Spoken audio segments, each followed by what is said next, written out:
Welcome friends to my channel master tricks. आज आम economics रो गोटे बहुत सुंदर चैप्टर गोटे बढ़िया कॉन्सेप्ट आज क्लैरिफाई करवा। मैक्सिमम जो माने ग्रुप बी कि ग्रुप ए एग्जाम पर प्रिपेयर होछुंदी, it is the most important topic for you. आपन कॉन्सेप्ट जदि न बुझिबे तेबे जिते भी ऑब्जेक्टिव मल्टीपल क्वेश्चन आप मन रखिए फिर भी आपन you will not be able to answer 100%। So आसंतु एबे देखिबा बैलेंस ऑफ पेमेंट।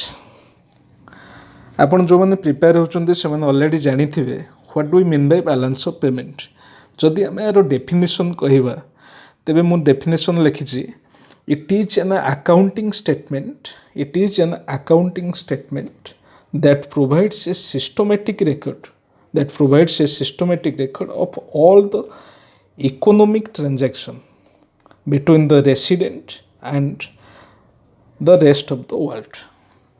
तार अर्थ होची बैलेंस ऑफ पेमेंट। आमे देखिबा आपनकर समस्तंकर गोटे गोटे बैंक रे अकाउंट थाई पारे, सेतिरे जो बैलेंस शीट गोटे थाए सेतिरे मुख्यतः आपनकर केते क्रेडिट हैला केते डेबिट हैला आपन केते खर्च करछुंदी आपन केते ऋण नहीं ए सब विषय मेंशन थाए। या ही मु सेम जिनस मु एट लिखिछि, it is an accounting statement. Accounting statement means clerical statement means केते नहींचे केते देइचे केते प्रॉफिट करछे केते लॉस करछे ए सब हम अकाउंटिंग स्टेटमेंट को जे दैट प्रोवाइड्स। ए अकाउंटिंग स्टेटमेंट कौन प्रोवाइड करे ना ए सिस्टमैटिक रिकॉर्ड, गोटे सिस्टमैटिक रिकॉर्ड को से प्रोवाइड करे। कहार सिस्टमैटिक रिकॉर्ड ना economic transaction. Economic transaction means अर्थनैतिक लेन देन। सपोज आप गोटे मार्केट गले सेठी आंब किनिले तो आप आंब दुकानी को किसी पेमेंट कले आउ तार एगेंस्ट आंब दुकानी आपको किसी आंब देला, that is called an economic transactions. Economic transaction रे किसी गुड्स बा द्रव्यर आदान प्रदान हुए अलोंग विथ द मनी। पैसा एवं गुड्स रो जोटी आदान प्रदान हुए से प्रकार ट्रांजैक्शन को आमे कहता है इकोनॉमिक ट्रांजैक्शन। ये जो बैलेंस ऑफ पेमेंट गोटे कंट्री रो जो बैलेंस ऑफ पेमेंट मेंटेन करा जाय थाए सेटा कहा ए जो इकोनॉमिक ट्रांजैक्शन को मेंशन करता है से इकोनॉमिक ट्रांजैक्शन जे कोनोसी ट्रांजैक्शन पे गोटे लेन देन पे एटलिस्ट दुई जन लोक दरकार, जने सेलर आ जने बायर, जने किनिबो बा क्रेता आ जने बिकिबो बा विक्रेता। तो ये जो केस रे बैलेंस ऑफ पेमेंट जो इकोनॉमिक ट्रांजैक्शन होची से कहा कहा भितर होची आपन रहुतबा देश भितर जो कंट्री रे आपन रहउचंदी से कंट्री एवं rest of the world. Suppose आप we are the resident of India, all the transaction with between us and the rest of the world. Suppose आप अमेरिका सहित किसी ट्रांजैक्शन कले, अमेरिका सपोज गोटे प्रिंटिंग मशीन आप purchase कले, that is included in the balance of payment. ये जो printing press प्रिंटरटा आप किणले that is an economic transaction. So से लगी मुझे it is an accounting statement that provides A systematic record of all the economic transaction between the resident of the country and the rest of the world. तार अर्थ है balance of payment गोटे systematic record रखे। आमे आम देशर resident citizen आमे rest of world सहित कौन इकोनॉमिकल ट्रांजैक्शन करिचे, कौन देइचे, कौन आनीचे बा कौन बिकिचे, कौन खरीद करिचे से विषय गोटे सिस्टमैटिक रिकॉर्ड जोटा जोठी मेंशन करा जाए मेंटेन करा जाए ताकू कुआ होची बैलेंस ऑफ पेमेंट। तो बैलेंस ऑफ पेमेंट रे मुख्यतः चारि प्रकार आइटम को आम स्थान दे थाए। से चारि प्रकार आइटम कौन कौन हो देखो। फास्ट हैंड हो trading of visible items, second one is trading of invisible items, third one is unilateral transfer and fourth one is capital transfer और ट्रांसफर ऑफ ओनरशिप। एवं आसतु देखा गोटे गोटे कर क्लीयर करवा व्हाट इज प्रथम आस देखा what is trading of visible items.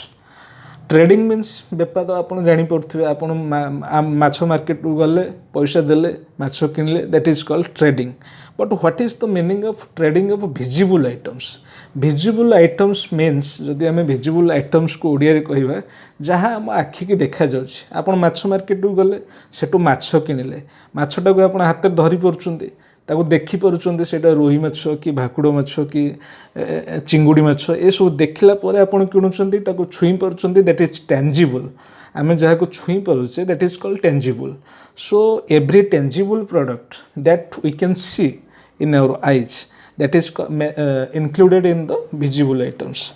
Next one is trading of invisible items.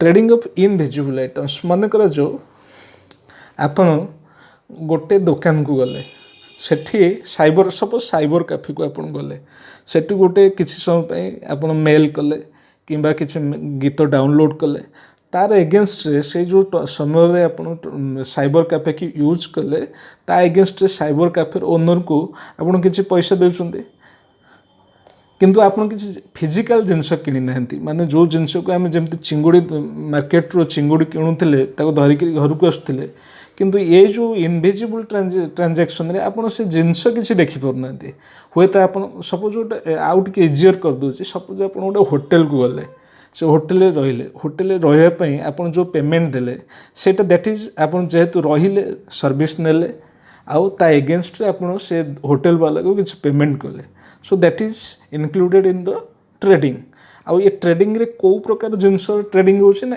Invisible item that may be a service ता गोटे सेवा ही पारे जेमति कि आपन होटेल रहिले किंबा गोटे मसाज पार्लर को गले सेठी आपन मसाज नेला परे सेठी आपन पेमेंट करचुंती that is one kind of service and it is invisible items trading of invisible items the third one is unilateral transfer what do you mean by unilateral transfer कहले suppose आपण जानि छथि Bill Gates is a social worker से बहुत लोकन को साहाय्य करछंती जेमति कि हमरो इंडिया रे जते सु स्लम रे पिला माने रहउछंती से स्लम बा बस्तीर पिला मानकर केमती एजुकेशनली डेभलप करेंगे से लगी बिल गेट्स फाउंडेशन पैसा दौर बिल गेट फाउंडेशन जो पैसा दौर से पैसाटा कौट आस फरेन रू आसूँ टू इंडिया आम कंट्री की आसूँ सो यूनिलैटरल माने इन ए सिंगल डायरेक्शन मतलब आमको किए गोटे गिफ्ट कला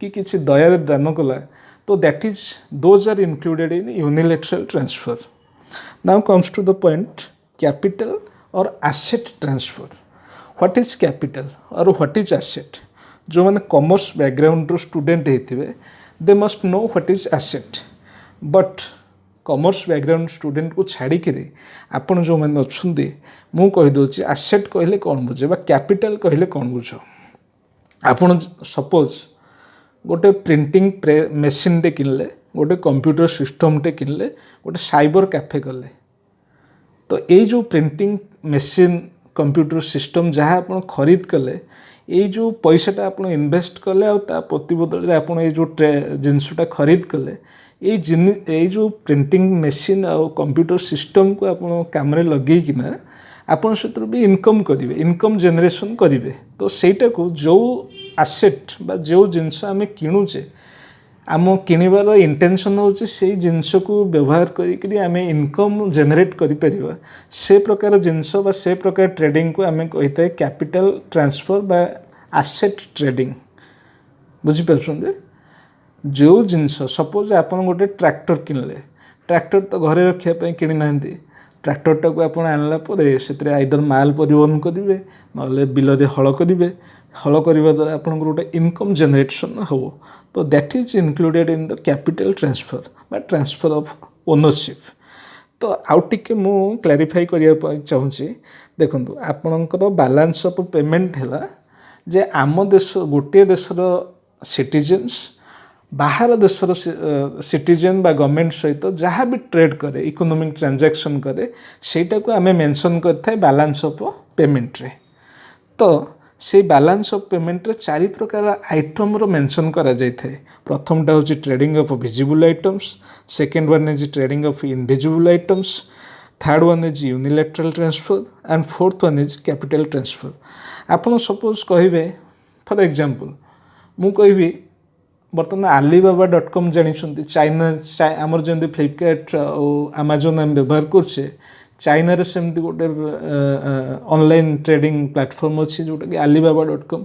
सपोज मु alibaba.com दो गोटे चाइनीज रोबोट किनली। सो ये जो चाइनीज रोबोट मु इंडिया रे था ये alibaba.com रु चाइना alibaba.com द्वारा मु चाइना रु मगेली। तो एटा ये जो चारि प्रकार अच्छी आमर आइटम्स कौन इनक्लूडेड हम आम जो रोबोटा मगेचे टच कर पारे आउ से रोबोटा को केवल आम पर्सनल यूज आम किणीचे तादर किसी इनकम जनरेशन कर आशा नहीं एक्सपेक्टेशन आमर ना तेणुक that will be included in the trading of visible items. Suppose मु गोटे अमेरिका गोटे जैकेट मगेली शीत दिन आमर ये चलती मुझे गोटे जैकेट मगेली। So that will be included in the trading of visible items. Suppose मु गोटे नुआ टेक्नोलोजी रे केमती आमर चाष करा जाई परियो से गोटे न्यू टेक्नोलोजी मु जापानीज मार्केट रू खरीद कली बा किनिली तो सेटा जीव आमर trading of invisible items. Suppose Bill Gates मोर पढ़िया पैसा अभाव थिला मु बिल गेट्स पर गोटे चिठी लिखिली बिल गेट्स मते 2 कोटी टंका ट्रांसफर कला तो से जो बिल गेट्स जो पैसाटा आमको डोनेशन हिसाब से देला that will be included in the unilateral transfer. Suppose मु गोटे यूरोप रु गोटे प्रिंटिंग मशीन किनिली तो सेटा कौतरे जीवो जेहेतु प्रिंटिंग मशीन टा मु पर्सनल यूज पे किनिनी सेटा को मु जेरॉक्स दुकान रे लगे किना जेरॉक्स करी पैसा इनकम करिवार आशा रखी मगेची तो that will be included in the capital transfer. So एबे आपन क्लियर हो गले बैलेंस ऑफ पेमेंट कौन आ बैलेंस ऑफ पेमेंट रे को जिनस को आम मेंशन करे को ट्रेडिंग को आइटम रो ट्रेडिंग को आम बैलेंस ऑफ पेमेंट रे हमर सरकार मेंटेन करंती से विषय क्लियर हो गले। एबे देखिया what is balance of payment रो प्रॉपर रियल स्ट्रक्चरटा कौन से आम देखा। देखो यहाँ हूँ बैलेंस ऑफ पेमेंट रो रियल स्ट्रक्चर। प्रथम मुख्यतः बैलेंस ऑफ पेमेंट जेकोसी आप बैंक खाते भी बैलेंस शीट जो मेंशन कर मुख्यतः 2टा कलम थाए गोटे हूँ डेबिट कलम आ गोटे हूँ क्रेडिट कलम केते आपण प्रॉफिट कले बा केते गेन कले बा प्लस कले that is included in the credit कलम एंड केते आपण लूज कले बा केते आपण देले डोनेट कले that will be included in the debit कलम। सो एबे आपण क्लियर हो गले जे बैलेंस ऑफ पेमेंट रे 2टा कलम थे गोटे हूँ क्रेडिट कलम गोटे हूँ डेबिट कलम जोटा आसिला आम देश को बाहर देश जोटा आम देश को जी पैसा आसला that is mention in the credit कलम एंड आम देश रु बाहर देश को जी पैसा आम डोनेट कले बा आम देले that will be included in the debit कलम। सो आपरे आम बैलेंस ऑफ पेमेंट को 2 भाग में विभक्त कर देचे 2टा रो अच्छी गोटे रो रे आम करेन्ट अकाउंट को मेंशन करछे आ गोटे रो रे आम कैपिटल अकाउंट को मेंशन करछे। तो करेन्ट अकाउंट कौन आ कैपिटल अकाउंट कौन आपन देखिए आमर ये जो 4टा आइटम रहिला को 4टा आपन ये देखते स्लाइड रे अच्छी ये जो 4टा आइटम रहिला गोटे है विजिबल आइटम गोटे है इनविजिबल आइटम आ गोटे है यूनिलैटरल आइटम गोटे है कैपिटल आइटम। विजिबल आइटम कही जोटा कि आपन जो गुड्स को देखी पार्छन सपोज गोटे ब्लेजर मगेले that is visible item. Suppose आपन अमेरिकार गोटे होटेल रहिले गोटे राति से जो पेमेंट देले दैट इज इनविजिबल आइटम। आपन बिल गेट्स आमको जी पेमेंट देला बा डोनेशन देला that is included in the unilateral item. आम यूरोप रू गोटे प्रिंटिंग मशीन बा कंप्यूटर सिस्टम मगेले that is included in the capital item. तो ये जो प्रथम 3टा item that is visible item invisible item and unilateral item जोटा कि आम पर्सनल यूज पे ट्रेडिंग करछे। विजिबल आइटम बा ब्लेजर आम ब्लेजर जो मगेइथिले ताको आम पर्सनल यूज करिया पे मगेइथिले आम अमेरिका जो होटेल रही से पर्सनल यूज पे मगेइथिले रही। यूनिलैटरल बिल गेट्स जो डोनेशन कला से पर्सनल एजुकेशन मो निजर पढ़ापी बिल गेट्स जेहेतु मो दान कर पर्सनल यूज पे देछि तो ये फास्ट तीन टा को आम मेंशन करवा करेंट अकाउंट रे। लास्ट वन जो कैपिटल आइटम थिला हमर जब जो कंप्यूटर सिस्टम आम गोटे साइबर कैफे खोलने यूरोप रु मगेन थिले सेटा को आम मेंशन करवा कैपिटल अकाउंट। सो एबे अपन क्लियर हो गले दी प्रकार अकाउंट अच्छी बैलेंस ऑफ पेमेंट रे आम दी प्रकार अकाउंट को बैलेंस ऑफ पेमेंट रे आम दी प्रकार अकाउंट को मेंटेन करि थाए। गोटे होची करेंट अकाउंट आ गोटे होची कैपिटल अकाउंट। करेंट अकाउंट रे ये जो फास्ट तीनटा visible item invisible item and unilateral transfer को आम मेंटेन करथाए। आ कैपिटल ट्रांसफर जोटा थिला सेटा को आम कैपिटल अकाउंट रे मेंटेन करथाए। एबे देखिबा बैलेंस ऑफ पेमेंट रा आउटपुट कौन कौन हो पारे। बैलेंस ऑफ पेमेंट रो आउटपुट कौन कौन हो पारे देखो। सपोज आम तो जाने बैलेंस ऑफ पेमेंट रे आइदर डेबिट होइतिबो जोटा आम देश रु जोटा बाहर को जाइतिबो सेटा डेबिट होइतला। जोटा बाहर देश रु आम देश को जति टंका आछि सेटा क्रेडिट होइछि। जदि आमर डेबिट आम देश रु जति जाइछि बाहर को सेटा जदि इक्वल टू क्रेडिट तार अर्थ आम देश को जी पैसा आसी जदि ताहा आम देश रु जाइथिबा टंका सहित समान होइथिबो ताहले आमे कहबा जे आमर गोटे बैलेंस्ड अकाउंट मेंटेन होइछि। तापर आमर क्रेडिट जेतिकी आमर डेबिट सेतिकी बुझिपारे तो आपनकर इनकम जेतिकी आपनकर खर्च सेतिकी ता माने आमे कहबा जे गोटे बैलेंस्ड मेंटेन होउछि।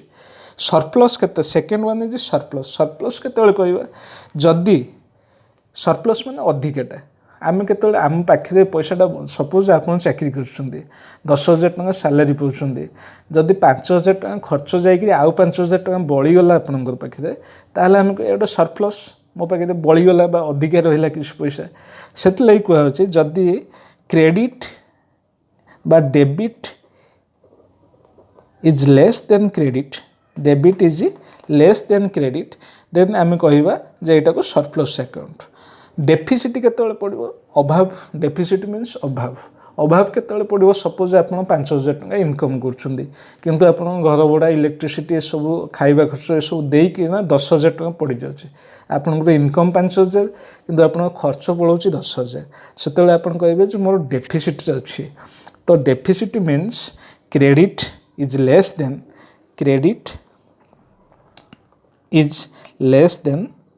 डेबिट। तो एबे हम बुझीगले जो बैलेंस ऑफ पेमेंट तीन प्रकार आउटपुट अच्छी। गोटे हूँ बैलेंस्ड आउटपुट आ गोटे हूँ सरप्लस्ड आउटपुट आ गोटे हूँ डेफिसिट आउटपुट। जिते debit is equal to credit हो जाए आम से कहे बैलेंस्ड आउटपुट। जिते debit is less than credit आम कहे सरप्लस आउटपुट। जिते credit is less than debit then आम कहे डेफिसिट अकाउंट। एबे आउ गोटे जिनस लास्ट पॉइंट आमर गोटे रही ट्रांजैक्शन। आम जो ये मेंशन करथिले ऊपर इकोनॉमिक ट्रांजैक्शन आमर ट्रांजैक्शन केते प्रकार आमर ट्रांजैक्शन नॉर्मली चारि प्रकार। गोटे होची प्राइवेट ट्रांजैक्शन आ गोटे होची ऑफिशियल और गवर्नमेंट ट्रांजैक्शन आ गोटे होची बैंकिंग कैपिटल ट्रांजैक्शन आ गोटे होची एफडीआई ट्रांजैक्शन बा foreign direct investment transaction and the last one is portfolio investment ताकू मध्य हम कहे foreign institutional investment FII means foreign institutional investment. तो प्रथम देखा प्राइवेट ट्रांजैक्शन कहले कौन बुझे।